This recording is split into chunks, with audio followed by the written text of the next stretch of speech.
Hi there guys, got a video here for you today on an AirArms s510 carbine, and what we're going to be doing in this video is servicing the rifle. So this particular rifle isn't one of mine. A good friend of mine has asked me to take a look at it, as when his dad got it out of storage, he noticed that the rifle was empty. Now the rifle itself has been sitting for quite a number of years now, so it's probably just an O-ring gone bad. But with that said, we've got the rifle here, then a couple of service parts. So this piece here is a new firing valve, and then this piece here is a new O-ring kit for the rifle. These are both AirArms parts, and as you can see here on the O-ring kit, it says this suits a S400 and S410, although the 500 and 400 rifles are pretty much exactly the same. The only main difference is the cocking arm. So this one is side lever, whereas the 400 and 410 are bolt action rifles. With that all said and done, we can begin on the service. The first thing we're going to do is remove the stock. To do that, we're going to flip the rifle up, then loosen the stock bolt in the bottom here using a 5mm Allen key. With that loose, we can gently pull the stock up, being nice and gentle, and then we can put this over to one side, making sure not to lose the stock bolt. With that done, normally the next step would be to degas the rifle. Now there's a couple different ways to do that. You can either loosen the gauge, which is this piece here. So you would crack that loose and then air would start to leak out of the joint between these two components here. Or you could loosen the fill adapter. So the fill adapter at this end, again, crack that loose nice and carefully, then air should start leaking out the joint of these two components.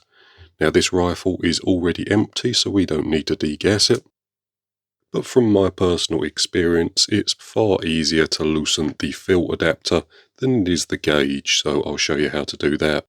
What we need is a 10mm spanner, coming across the flats of the T-piece there, then crack it loose. Beneath this part here, there will be an O-ring around these threads here.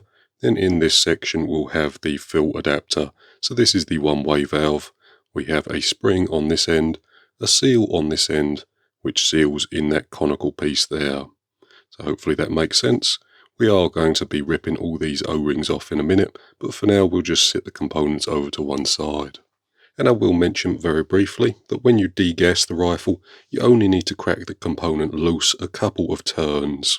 After 1 or 2 turns, the air should start pouring out of the joint of the two components, and you don't need to remove it fully in order to degas the rifle. However, again, this rifle is bone dry empty, so we don't need to worry about that. And if you are being very safety conscious, you could also loosen the component, wait for the rifle to stop hissing, then dry fire the rifle into a nice safe backstop. That would just ensure that there's no air left inside the system, and that it's safe to work on. Again, I've already made these checks, so I'm quite happy to proceed. The next thing I would like to mention is that this rifle has had the anti-tampers taken out of place. So the anti-tampers are simply a blanking plate, which looks something like this, although the anti-tampers won't have the hole in the middle. So usually there's one on the gauge in this location here, one in this hole of the block, then another at the back here. The blanking plates stop you from accessing the screw heads, and to remove these all you need to do is center dot the middle of them, come through with a nice small drill bit, something like a 2mm will do, create a pilot hole through the piece, then come back with a larger 5mm drill bit and go all the way through. Once the hole's been established, you can then come through with your Allen key and loosen the bolt. I do already have a video showing removing the anti-tampers on the channel, so I'll leave a link in the description if you want to watch me do it. With that said, the next thing we can do is remove the barrel band, then we'll separate the two halves of the block. To do that, all we need to do is take a 2mm Allen key and remove the 2 grub screws, one on either side. With the 2 grub screws loose, the barrel band can be gently slid off the front of the barrel, being nice and careful not to scratch the shroud as you pull it off. If the barrel band itself feels a little stiff when you're trying to remove it, what you can do is drop a small amount of silicone oil through the O-ring there, so onto the shroud, and that will just lubricate it as you pull it off. With that off, the next thing we can do is separate the two blocks. And as the anti-tampers have already been removed, that's a nice simple job. The first thing we're going to do is remove the gauge bracket by loosening this screw in the top here, using a 3mm Allen key.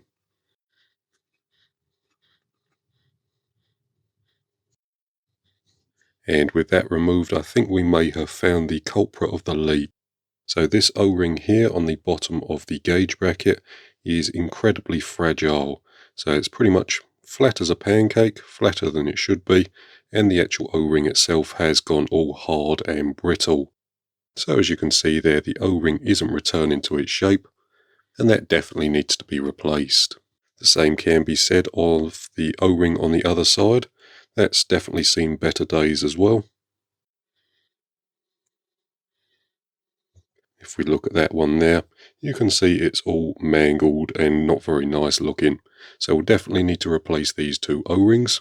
The next thing we can do is use a 22mm spanner to remove the gauge from the gauge bracket. Depending on how tight this is done up from the factory, you may need to grip the gauge bracket in a nice vise with some soft jaw protection just so you don't mar that piece there. Removing the gauge, we see another O-ring on the base of the threads. Again, that O-ring looks like it needs to be replaced. Next up, we can start removing some of the bolts in the action. And to do that, we're just going to be using a 2.5mm Allen key to remove these 4 bolts. And then we can remove the last 2, although these are normally covered over with our anti-tamper plugs. However, once the hole's been drilled in the plug, you can just use a 3mm Allen key to remove the bolts. What I like to do is remove all of the other bolts first, then come back with our 3mm Allen key and just loosen these bolts one by one. And then once you have the 2 blocks separated, you can knock the anti-tamper plugs out just by banging the backside of the screw. So once you're at this stage here, if we still had the anti-tamper plugs in place, what you could do is just take a hammer with a nice soft face on it and just tap the backs of the bolts to remove the anti-tamper plugs. The only other thing I'll mention when separating these 2 blocks here is that this O-ring here may get lost. So this is a little O-ring that seals the passageway between the 2 blocks. This O-ring here only sees pressure when you fire the rifle, so it's behind the firing valve. But if you have a rifle that's suddenly running low power, that is an O-ring to check. But with the 2 blocks separated, we'll put the top half to one side and concentrate on the rest of the cylinder. Right then, the next thing we can do is separate the hammer and trigger assembly from the main cylinder. To do that, we're going to be loosening this screw in the back of the action, and this can be done using a 5mm Allen key. Now, we'll say this is normally done up incredibly tight from the factory, so what you're going to need to do is put the action on a nice flat surface, insert your Allen key from the rear, and then hold the action down as you loosen the screw. As I say, it's normally done up incredibly tight from the factory, but once it's loose you can just undo it. The only thing I will mention is that you need to keep a good hold of both this part here and the hammer housing, as this is affected by hammer spring tension, so it will want to ping off as you loosen the screw. There we have it. And the next thing we can get out is the hammer itself, and to do that we need to loosen this screw in the top using a 3mm Allen key. With that removed, the hammer and the hammer spring can be removed, along with the small guide that's at the back there. With that done, we can remove the trigger assembly from the bottom. And to do that, the first thing we're going to do is remove the trigger guard using a 3mm Allen key, just loosening these 2 bolts here. That then reveals another bolt on the bottom, which can be removed again using a 3mm Allen key. And then in the top here we have another one which can be loosened using a 2.5mm Allen key. And with those two removed, the trigger can be removed from the hammer housing. Whilst we're here, I will just give you a quick look inside the trigger. To be perfectly honest with you, you're probably never ever going to need to take this apart, but I always like to show you how to do pretty much everything, so you're not stuck on one part without instruction. With the two cross-headed bolts removed, we can remove the front cover. Just give it a little wiggle and pull it up and it should pop right off. Being nice and careful not to lose any of the internal components. As you can see there, that's the trigger. So that's a trigger set. As we pull the trigger back, you can see that the sear falls away and allows the hammer to fly forward. This is a fully adjustable trigger. You have the first stage, which is this screw here, second stage, which is this screw here, trigger weight, which is this screw here, but there we have it.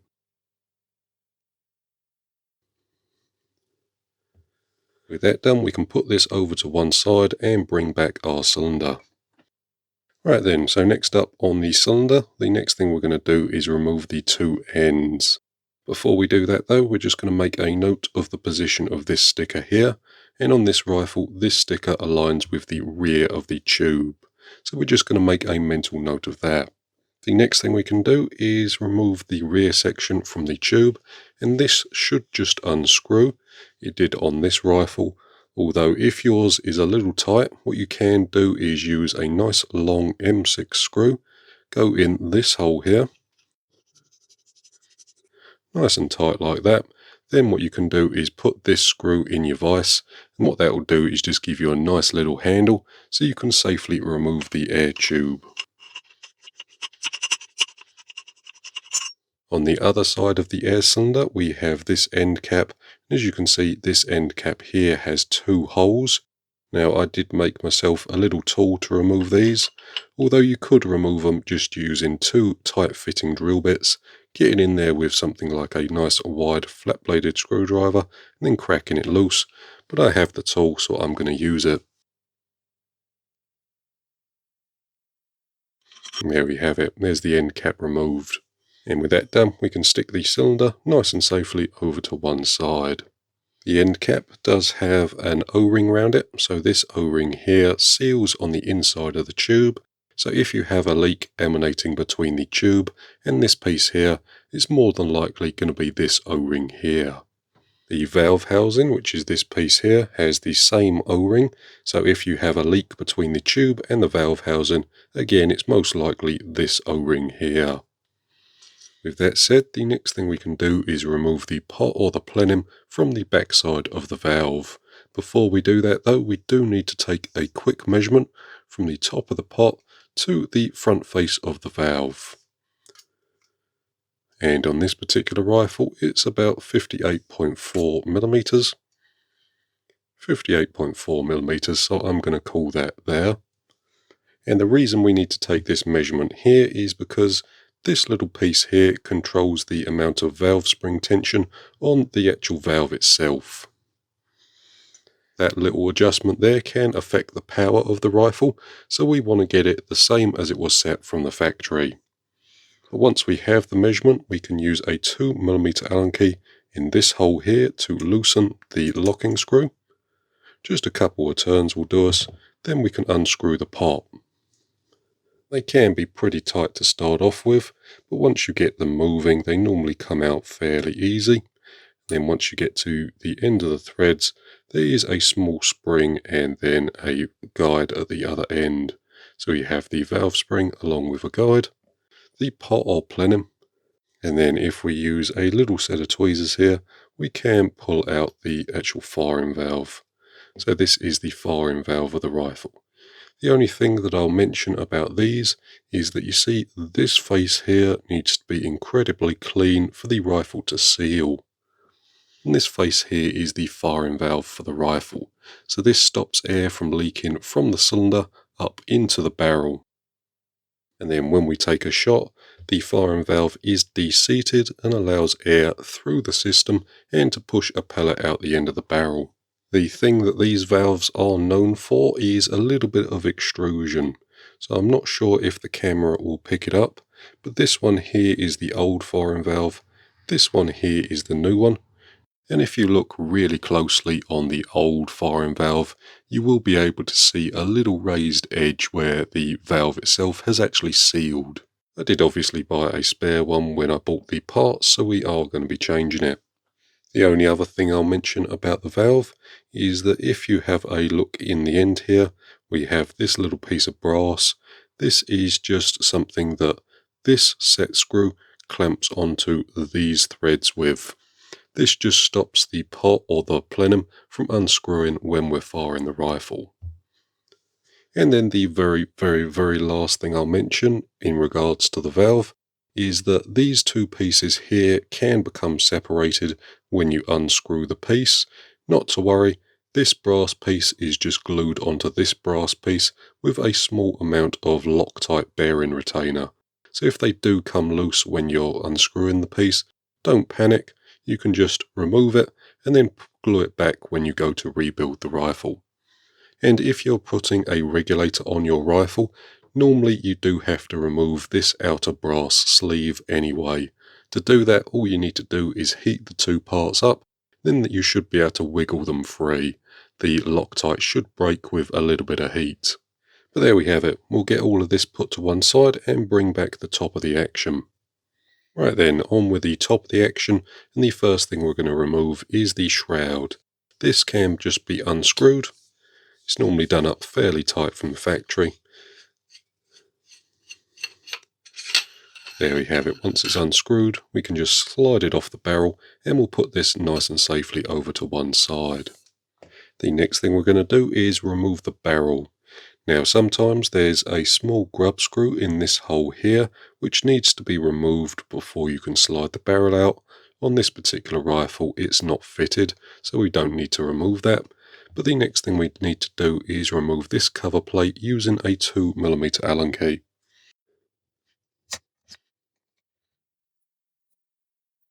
With the two securing screws removed, the next thing we can remove is the small magazine catch. So this plate here just retains the magazine when we install it into the rifle, and those are the two securing screws. Up next we can use a 2.5mm Allen key just to loosen the two retention grub screws for the barrel. And that's just one in this hole here and one in this hole here, along with the small one in the bottom, although that wasn't fitted to this rifle. With those three grub screws removed, we can gently pull the barrel out of the action, being nice and careful as we do so, and this piece here houses three O-rings, two external ones and then an internal probe seal, so just that one in the end of the barrel. Up next we can remove the magazine indexing plate, which is this system here, and that's done by removing these three screws using a 2.5mm Allen key. As you remove the last screw, just keep your thumb over the plate itself, as on the other side there is a little indexing mechanism. So that's just this slide piece here, along with this small plunger. That's just that piece there.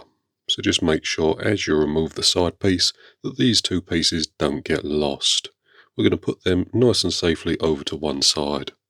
Up next we can remove the pellet probe and the cocking arm. First up, we're going to flip the block over and then remove this screw using a 3mm Allen key. To begin with, we're not going to be taking it out all the way. What we're going to be doing is pulling the arm back, removing it the last bit, being nice and careful not to lose the individual components. So we have the screw, a small spacer piece here, then if we get the arm out the way, there is a small bearing, which is this piece here, and then underneath that there are a couple of small shim washers. So that's just that piece there. And on this particular rifle there are two shim washers. They were just stuck together with a little bit of grease, so just make sure they don't get lost, along with the spacer piece, the small screw and the bearing. The next thing we can do is remove the cocking arm by just loosening this screw in the back using a 2.5mm Allen key. With that removed, the arm can just be slid out the back. They are normally fairly tight, so you may have to give it a little bit of a wiggle to get it moving, but there we have it, there's the arm removed. The last thing we can do is slide the pellet probe out the back of the action. Nice and carefully, like so. So there we have it, there's pretty much the entire rifle fully disassembled. What I'm going to do now is just give all the components a real nice good clean, remove all the old grease and debris, and I'll also start work on removing the old O-rings. Right then, so what I've gone ahead and done is just gone through the entire rifle and just cleaned everything up so we're all nice and clean, ready to go back together. Before we get into that though, I just wanted to mention some things to look out for whilst you're taking your rifle apart. So the main things that you're looking for is anything that doesn't look right, any components that are overly wearing, or any O-rings that look like they need to be replaced. So for example, if we look at the barrel here, you can see these two O-rings around the outside here really don't look that sharp. You can see quite a few cuts in them and they need to be replaced. To replace these O-rings, all we need to do is pinch the sides, pump them up in the middle, then force them out of their seat. And as you can see, that O-ring there is pretty much toast, so we're just going to be throwing that in the bin. The same with the other one on the barrel. So this one here, what I'm going to do is use a sharp pointy thing, hook in the O-ring seat, and then just pull it off. This one we're just going to snap off as it's pretty much toast anyway. The last O-ring that we can remove from the end of the barrel is the pellet probe O-ring, so that one in the end there. To remove that, we're going to be bringing back my sharp pointy thing. We're going to be putting that in the end there, piercing the side of the O-ring nice and carefully, then hooking it out of its seat. As you can see there, we're nice and careful.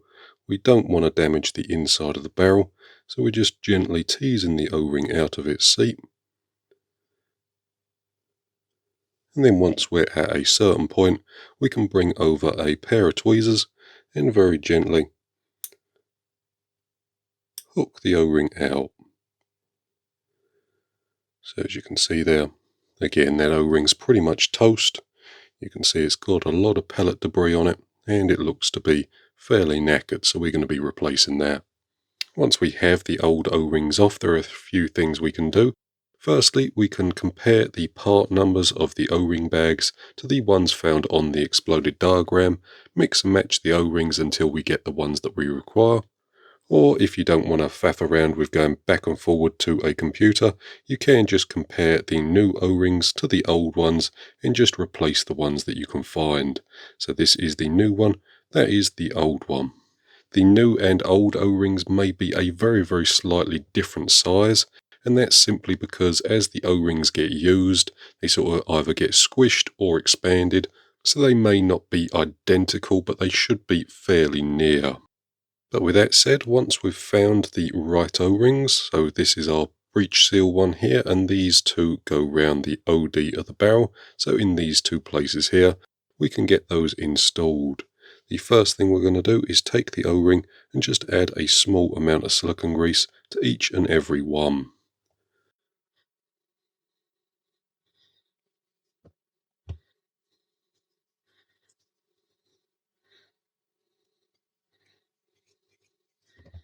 Just a real nice light coat will do us. We don't want tons of grease in the O-rings.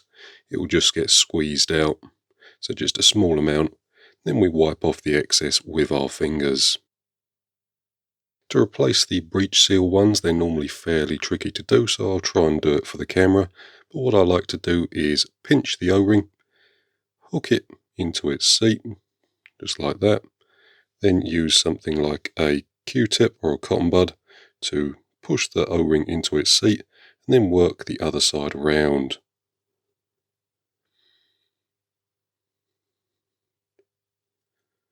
So there we have it. So there's the O-ring in the seat. Hopefully you saw that. It's fairly difficult to do with my fingers in the way and for the camera, but once you get the hang of it, they're fairly easy to install. Although I will say, Don't bother trying to do it in the rifle, otherwise you're just going to throw the rifle against the wall. I consider myself to be fairly patient, but that job there is one of those ones where you just need to take the barrel out. With that done, we can start work on the pellet probe assembly. And the first thing we're going to do is just add a small amount of silicone grease to the pellet probe buffer O-ring. And that just goes on the front of the pellet probe, like so.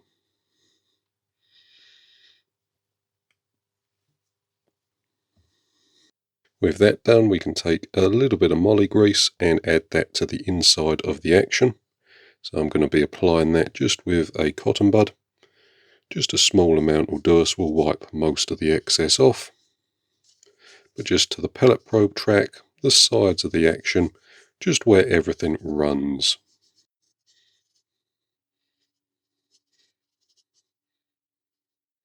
And then we'll add just a little bit more to the OD of the pellet probe. Just a small amount will do us. And then we can get that slid in the back of the block with the flat side of the pellet probe facing up towards us. Next up, we can pull that forward slightly, then we can install the cocking arm in the rear of the action. So that just pushes in nice and securely in the back here. So as you can see, the peg is pointed towards the top of the action. Push that into position. And then we can get that secured using the countersunk bolt. We can do that up using a 2.5mm Allen key.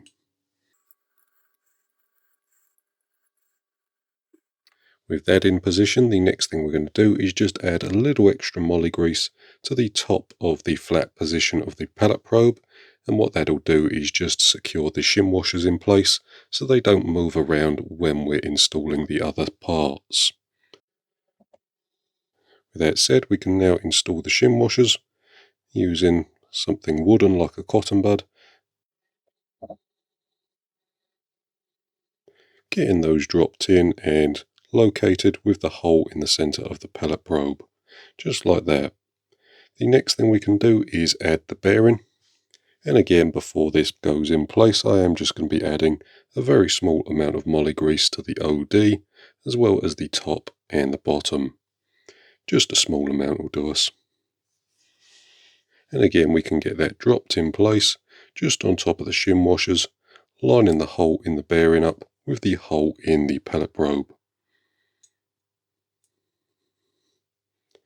Next up, we can pull the pellet probe back slightly,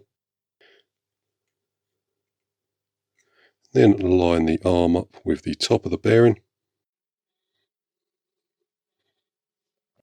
Then we can take our screw along with our little washer here and get those two pieces installed. And before that goes in, I am just going to be adding another little bit of grease around these two components here.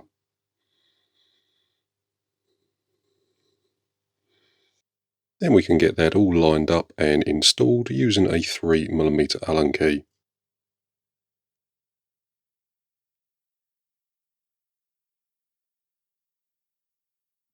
Then once it's all installed, making sure that goes backwards and forwards nice and freely, which it does, so I'm happy there. Next up, we can install the magazine indexing system. And like with the pellet probe, the first thing we're going to do is just add a small amount of moly grease to all these internal pockets here.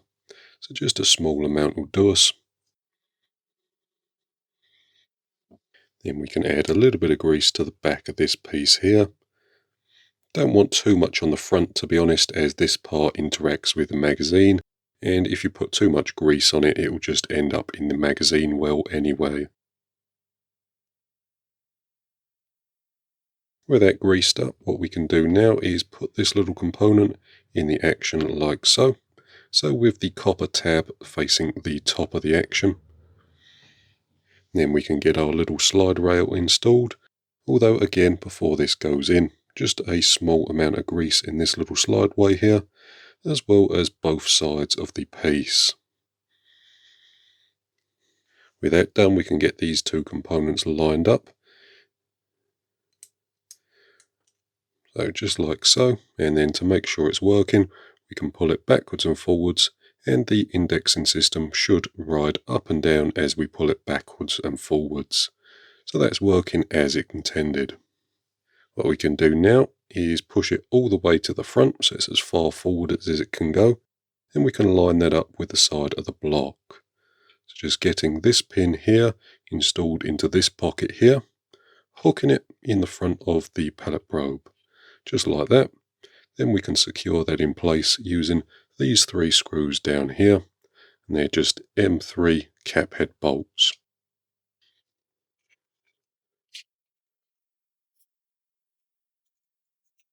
When it's all put together, what we can do now is test the action. So if we pull back the cocking arm, it should index the magazine. So as you can see there, everything seems to be working. The next thing we can do is get the barrel installed. That's installed using these 2 grub screws here, so just those 2. And they are M5 grub screws. Before the barrel goes in though, we are just going to be adding a small amount of extra silicone grease to these 2 O-rings here. And then what we need to do is align the transfer port with the bottom of the action. So the dimple should be in the top, and the transfer port, which is this hole here, should be facing the bottom.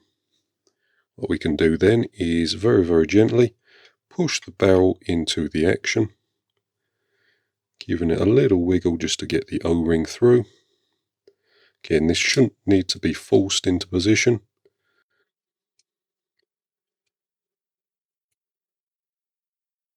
And what we need to do is make sure that the face of the barrel is pretty much flush with the block. So it shouldn't be protruding and it shouldn't be shy. Once we're happy, we can get the 2 securing grub screws installed. So that's one in that hole there, and another in this front one here. Once the barrel grub screws have been done up, the next thing we can do is install the magazine catch, which is this piece here.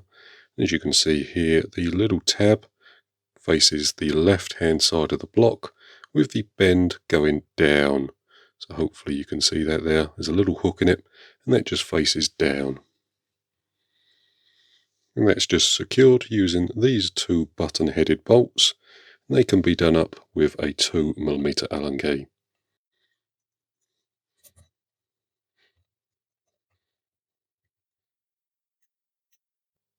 Up next, we can make sure that the magazine is working as it should by pulling the pallet probe back, installing our magazine like so, then pushing the probe forward, making sure that the magazine rotates each time we push the pallet probe back and forward. So I'm quite happy there. Everything feels nice and free, there's no sticking points, and overall I think that's pretty good. What we'll do now is just remove the magazine and then install the shroud. To install the shroud, all we're going to do is slide that over the barrel and then screw it into position. With that done, that's pretty much the top of the action complete. We can put that over to one side and start work on the cylinder. Right then, so next thing we'll do is reassemble the valve. To begin with, I've already removed the O-ring that was on this seat here.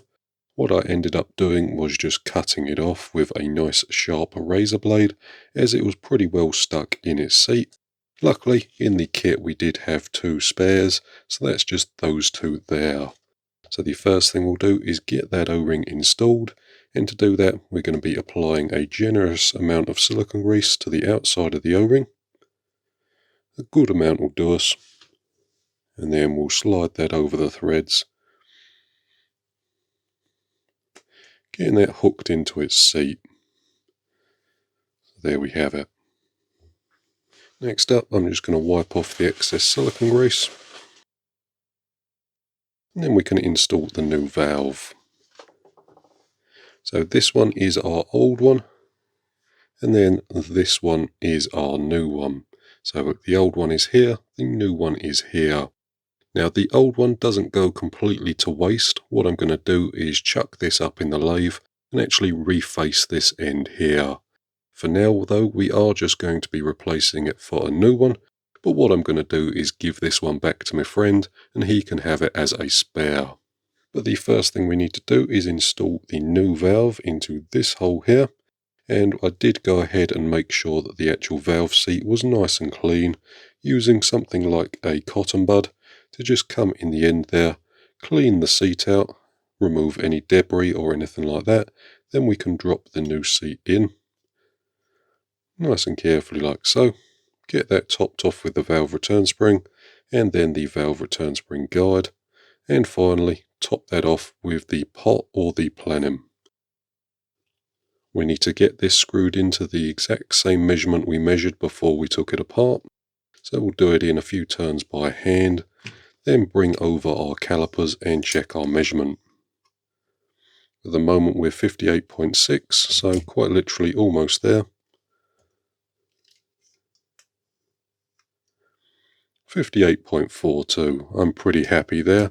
So what I'm going to do now is just use a 2mm Allen key to tighten the small securing grub screw up.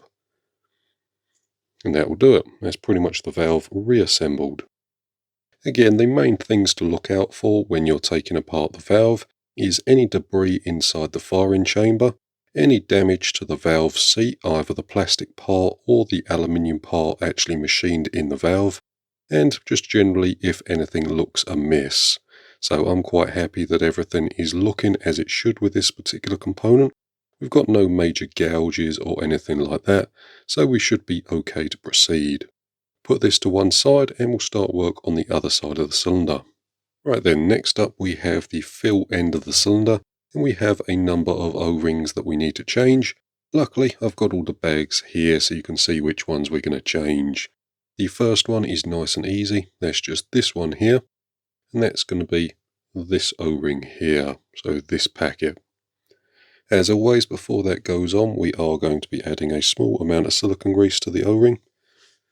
Just a small amount, and then hooking that over the threads. Then we can remove the next two, so we're going to do that nice and simply, pinching each side of the O-ring, getting a hump in there, then pulling the O-ring off its seat. Probably should leave that one off if I'm honest for now. We can change it or replace it just in a minute. First we need to get these two off. Actually, looking at these two O-rings, there doesn't seem to be anything wrong with them, although as we're doing a full service we may as well change them. And those two O-rings are just these two here. The next one is this one on the end of the fill piece, so just that small O-ring there. I'm not sure if I'm going to be able to get this off without cutting it off, so I'll try my best. What I'm going to do is use my sharp pointy thing, come in the rear of the O-ring, hook it up, then try and hook it off its seat. There we have it. So there's the old O-ring. To be honest with you, it did look a little flat, so we're going to be replacing that, and that's just that O-ring there, so that bag. And then the last one we're going to be replacing is this one around the outside here, and it looks like I'm going to have to cut that one off as well. But with that said, we can get all the new O-rings installed. So first things first, small amount of silicone grease around the O-ring. Then we can get that hooked over. Next up we'll do the small one on the end of the filler valve. Again, a small amount of silicone grease. Hook that over. A little difficult with greasy fingers, but there we have it. So there's the O-ring in its seat. And then we can add the 2 or 3 O-rings to the end here. So this first one goes on nice and simply. The next two can be put on with a little bit of extra silicone grease.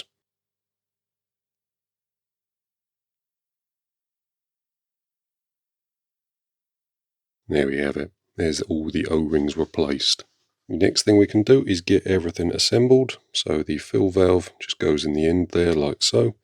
We have a small return spring which just goes in the hole. Then this whole assembly can be screwed into the end cap. Getting that done up nice and tightly with a 10mm spanner. Right then, with the valve complete, the next thing we'll do is rebuild the hammer assembly as well as the trigger. To begin with, we'll take our hammer housing, which is this piece here, and attach our trigger, which is this piece here. Get those installed like so. Then we can take this bolt here, drop that into the rear of the trigger, and get that done up using a 3mm Allen key. Next up, we can take this countersunk bolt here, get that dropped into the front of the action, just like so. Align the trigger with the hole, then get that done up nice and tightly using a 2.5mm Allen key. So there we have it, that's that bolt there, then this bolt in the front. With that done, we can get the trigger guard put into position, and that just goes into place like so, and then is secured using the long bolt at the front and the short bolt at the back. Getting both of those done up nice and tightly with a 3mm Allen key.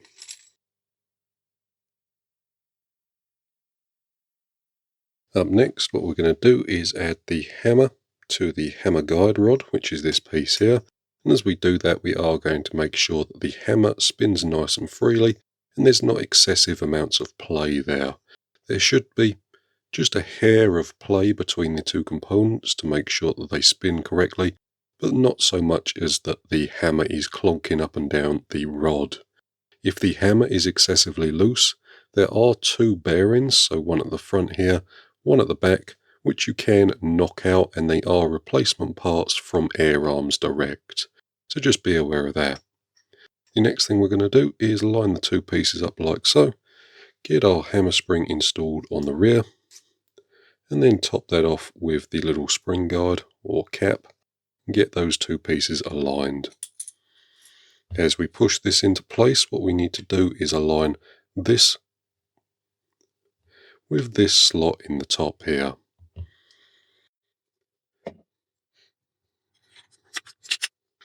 And then once everything is pushed into place and in rough alignment, we can take this screw here and get that screwed into the back and get that done up nice and tightly with a 5mm Allen key.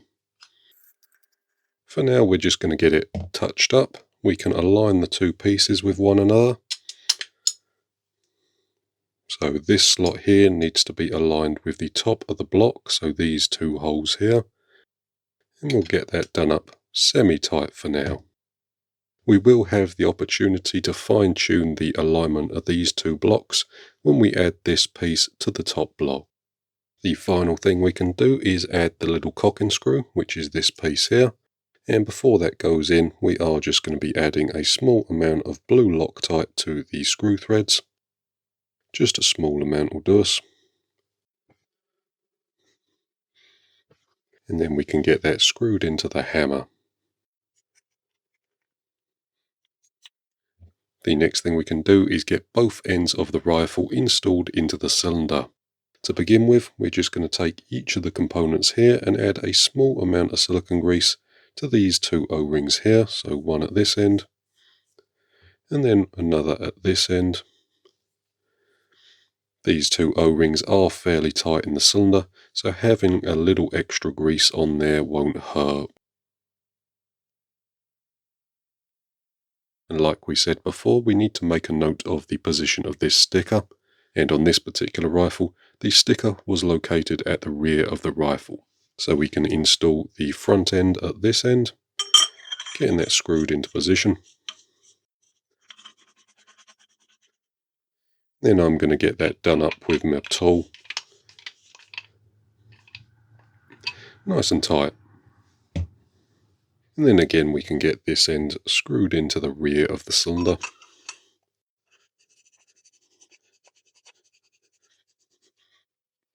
And then again we can use a nice long M6 bolt. Just screw it in the stock bolt there and then get that done up nice and tightly. Right then, next up we can get the gauge bracket installed. So to begin with, we'll take our gauge and add the O-ring to the base of it, and that's just this O-ring down the bottom here. And like always, the O-ring is going to get a little bit of silicone grease over it.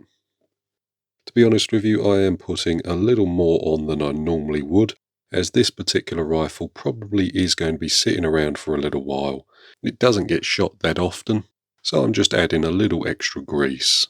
But with that done, we can add the gauge to the gauge bracket in this hole here, getting that done up by hand first, then coming back with a 22mm spanner and getting that done up nice and tightly.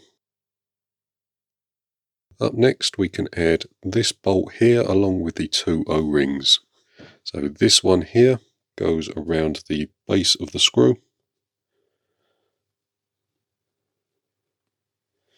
Then we're going to add some silicone grease to that.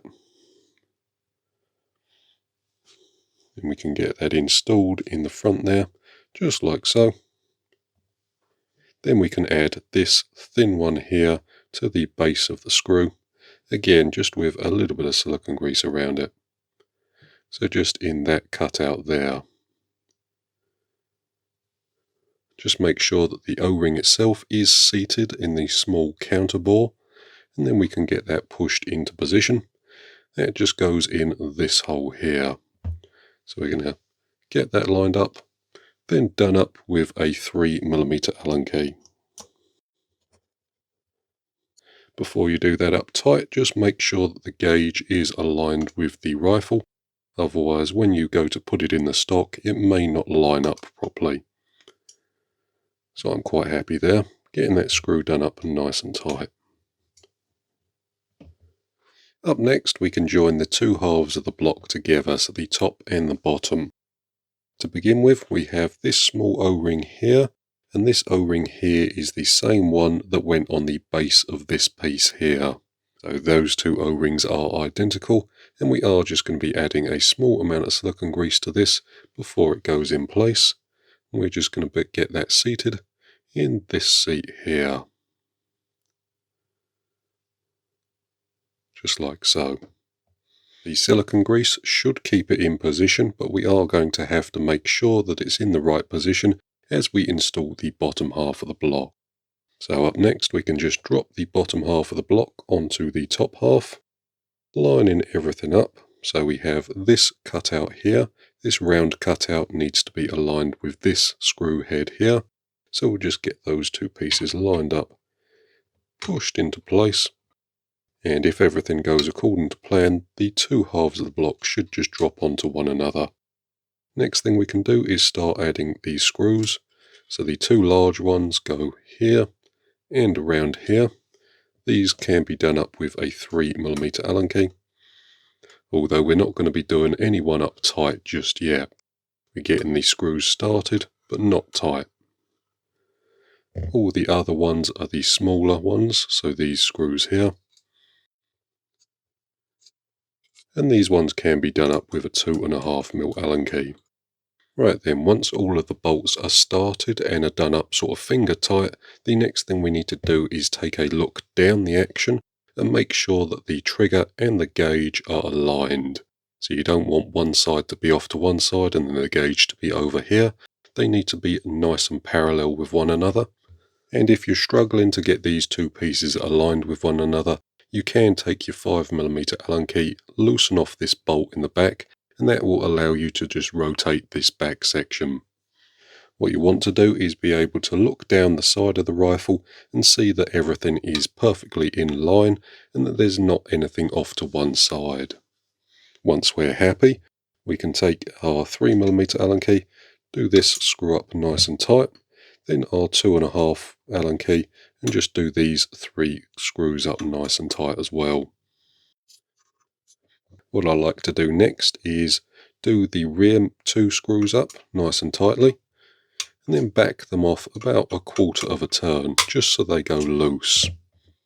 Same for this side here, tighten up, then back it off 1/4 of a turn. What we're going to do then is take our 5mm Allen key, bring that back in the back, and get this back screw done up nice and tight. What we can do then is come back with our 3mm Allen key, get this one done up nice and tight again, and then the same on this side. What that will do is just make sure this section is pulled all the way up to the valve section and that everything is nicely aligned. So you would then recheck your marks, make sure everything is aligned, and then once you're happy, you can move on to the next step.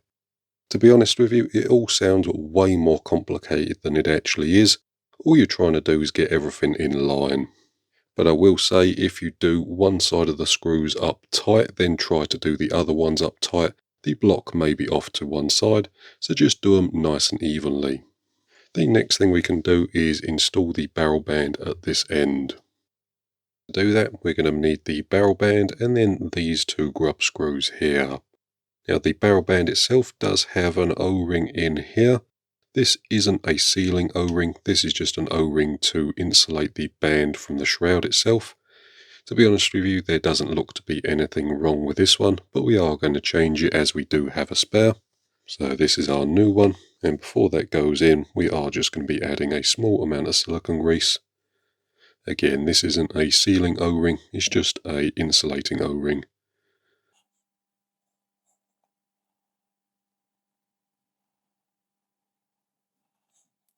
There we have it.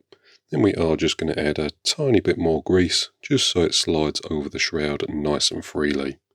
There we have it. Then we can get that slid over the shroud. Again, being nice and careful not to scratch the shroud as we push it over. Pushing it over the threads there, and then you may just need to help the barrel up slightly in order to get the barrel band over the threads. But there we have it. Once we're happy, we can get our two securing grub screws installed, and we're going to be doing that with a 2mm Allen key. What we're going to be doing is getting these done up until they touch, then back them off about 1/4 of a turn. What I like to do then is install our end cap, which is this piece here. Then look down the barrel of the rifle and make sure that it's aligned with the block, so the barrel isn't being twisted off over to one side. So you can do it from the top as well if you make a note of the gap either side of the cylinder. Look along the action and make sure that same gap is present all the way along. Once we're happy, we can get the two grub screws done up nice and tight. Just like that. So there we have it. Before the rifle goes back in the stock, the next thing I'm going to do is gas the rifle up to make sure that we have no leaks. Right then, so we've got our T-bar fitting here. We can get that installed on the end of the cylinder. Get that locked into position. And then we can connect our dive cylinder up to the end. Now at this point, if we were to just fill the rifle up as it sits now, we'll probably get a leak of air emanating from the end of the barrel.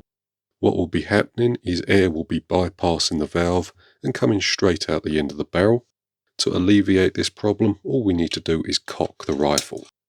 This removes any and all hammer spring preload on the valve, and that should allow us to fill the rifle nice and safely.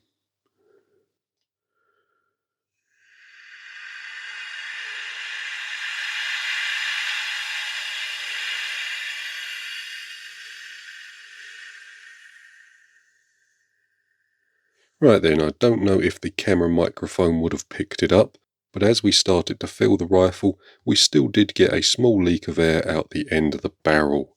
As soon as we got about 50 bar on the pressure gauge, the leak stopped, and the cause of that leak was probably the new firing valve.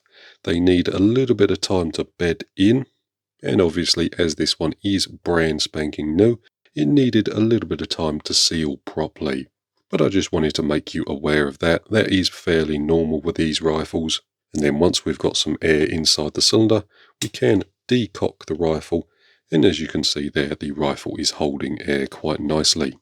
What I'm going to do now is remove my air cylinder, remove the T-bar fitting, install our filler cap, and then put the action back in the stock. Before I do that though, I am just going to give the cylinder a little wipe just to remove some of the oily fingerprints. These cylinders do show up fingerprints quite badly, but we'll just remove most of them for the time being. Once we're happy, we can get the action installed into the stock, being nice and careful to try not to touch the blue-in.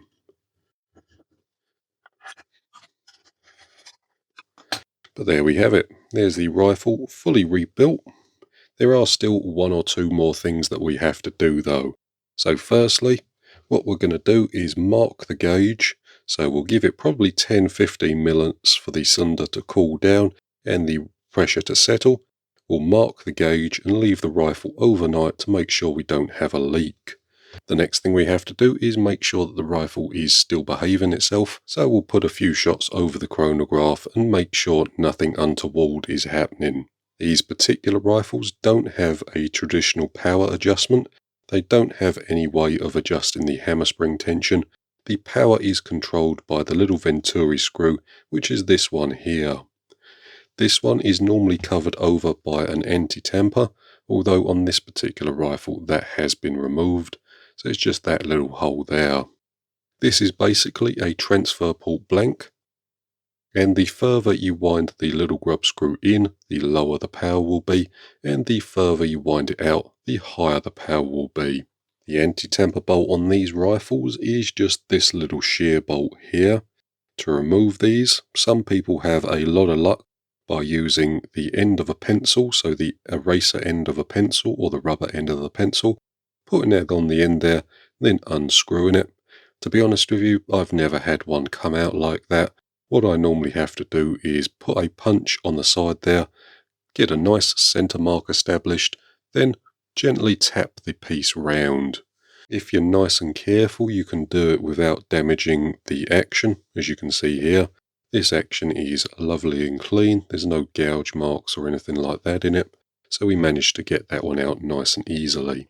And to get this out, it is recommended to separate the two halves of the block.